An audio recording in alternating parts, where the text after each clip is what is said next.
कहानी चिड़िया की वापसी। शैतानी की हद होती है। एक पल तो शांत बैठो। माँ गुस्सा करती बैठक से रसोई चली गई। अब वहाँ से माँ की आवाज़ तो नहीं, पर बर्तनों की खटखट की आवाज़ कभी धीमी तो कभी तेज आ रही थी। 9 वर्षीय केशव शाम का नाश्ता करते हुए माँ का गुस्सा चुपचाप देख सुन रहा था। उसे आभास था कि माँ सचमुच बहुत नाराज़ है। अभी अभी उनके पड़ोस की आंटी उसकी शिकायत लेकर आई थी। माँ इसी से नाराज़ थी। वो कुछ भी जानबूझ कर नहीं करता, पर फिर भी जाने क्या उससे कुछ न कुछ आए दिन हो ही जाता कि लोग आए दिन चले आते माँ से शिकायत कहने। केशव जल्दी से अपने हाथ में पकड़ा दूध का गिलास खत्म कर धीरे से कुर्सी खिसकाकर उठ जाता, पर माँ जैसे दूर से ही सब कुछ जान लेती और रसोई से थोड़ा तेज स्वर में बोली, केशव अब कहीं बाहर नहीं जाना, पापा आने वाले हैं। केशव तुरंत ठिठक गया, पर माँ का कुछ आदर सर सुन उसे संतोष हुआ कि अब माँ उतना गुस्सा तो नहीं है। वो अब धीरे धीरे चलते बालकनी तक आ जाता है। उसे अपने अकेलेपन में एक दोस्त चाहिए था, पर उसे समझ नहीं आ रहा था कि अब वो क्या अकेले खेले। बाहर जा नहीं सकता और घर पर कुछ सूझ नहीं रहा था। अब अनमना सा वो बालकनी के किनारे थोड़ा लटका सा नीचे झांक रहा था कि सहसा उसकी नज़र नीचे के घर के गार्डन के कोने में नीम के पेड़ के उस हिस्से पे पड़ी जहाँ उसे कुछ दिखा। वे उसे देखने कुछ और झुका तो मारी खुशी के वो लगभग उछल ही पड़ा। अब वह सीधा तन कर खड़ा अपने में ही मुस्कुराता हुआ बोला, वे चिड़िया का घोंसला है। उसने देखा कि वो एक चिड़िया का घोंसला था।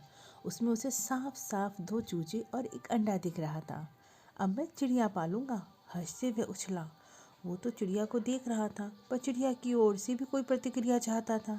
अतः उसे जाने क्या सूझी, उसने बालकनी में कोने में रखे तुलसी के गमले से एक छोटा मिट्टी का ढेला उठाकर उस घोंसले की ओर मारा।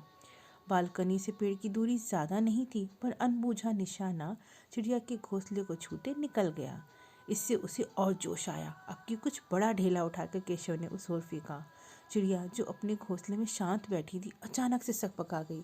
इससे केशव खुशी से उछल पड़ा, पर उसी वक्त पापा ने की आवाज़ पाकर वो अंदर चला गया। अब मानो उसे छुट्टियों का एक मनोरंजक काम मिल गया हो। अब कुछ न कुछ वो चिड़िया के घोंसले की ओर फेंकता और अपने निशाने पर हर्षित हो खुशी से नाच उठता। अब तीसरे अंडे से भी चूजा निकल चुका था। एक दिन सहसा जाने उसे जान जोश में क्या सूझा कि बालकनी के कोने में रखे जाले साफ करने वाले लंबे डंडे को उठाकर उसने उस पेड़ की टहनी में जोर से दे मारा। निशाना अचूक लगा। घोंसला एक ही पल में जमीन में गिर पड़ा। उसने झांक कर देखा, घोंसला पेड़ के नीचे रखी गमले की झाड़ी में अटक गया था। तीनों चूजे चू चू करते किनारे पड़े अपने नन्हे पंख फड़फड़ा रहे थे। उनकी माँ बारी बारी से उन चूजों के पास फुसकती अब उनकी चू चू की आवाज़ सिर्फ सुन रही थी। ये देख केशव को अपनी गलती का एहसास हुआ। उसे महसूस हुआ कि अपनी चंचलता में उसने एक बुरा काम कर दिया। वे चिड़िया के चूजे अब बेघर हो चुके थे। केशव को नहीं पता कि अब वो क्या करे। डर और शर्म से वो झट से अंदर आ गया। अंदर आते उसने नीचे से घर से आती शालू दीदी की आवाज़ सुनी, अरे इन चिचारी चिड़ियों के घोंसला किसने गिरा दिया। उसे महसूस हुआ कि उसे सच में बहुत बड़ी गलती हो गई। वो दुख और शर्मिंदगी से अपने कमरे में दुबका बैठा रहा। माँ आई, उसे पुकारा, पर नींद का बहाना कर वो उखड़ू लेटा रहा, पर उठा नहीं। माँ चली गई। वो सब आवाज़ें सुन रहा था, माँ की, पापा की, पर वो उठा नहीं। शाम का दिया बाती की आवाज़ भी उसके कानों में पड़ी, तो मन ही मन वो ईश्वर का ध्यान करने लगा और अपनी गलती की माफ़ी मांगने लगा।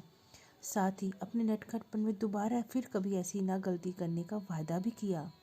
उसने माँ के मुंह से सुना था कि सच्चे मन से की गई प्रार्थना कभी निष्फल नहीं होती। वो उस चिड़िया की सुरक्षा की भी प्रार्थना करने लगा। साथ ही मन ही मन ईश्वर से बोला कि अगर वो चिड़िया फिर से उसे अपनी बालकनी में बैठी दिखी तो समझेगा कि चिड़िया ने सच में उसे माफ़ कर दिया। इसी उधेड़ बुन में केशव कब सो गया उसे पता भी नहीं चला।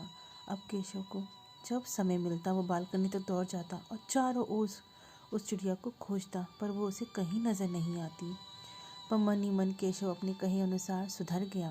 अब वो सचमुच अपनी चंचलता में किसी को भी तंग नहीं करता था। माँ भी खुश थी, पर बस उसे अब चिड़िया की माफ़ी का इंतज़ार था कि सहसा उसे बालकनी के किनारे एक चिड़िया दिखी। वो ध्यान से उधर देखता है, बिल्कुल वही चिड़िया। देख वो खुशी से झूम उठता है। अपने अकेलेपन की दोस्त चिड़िया की वापसी से उसके अंदर एक विश्वास जग उठा था। धन्यवाद।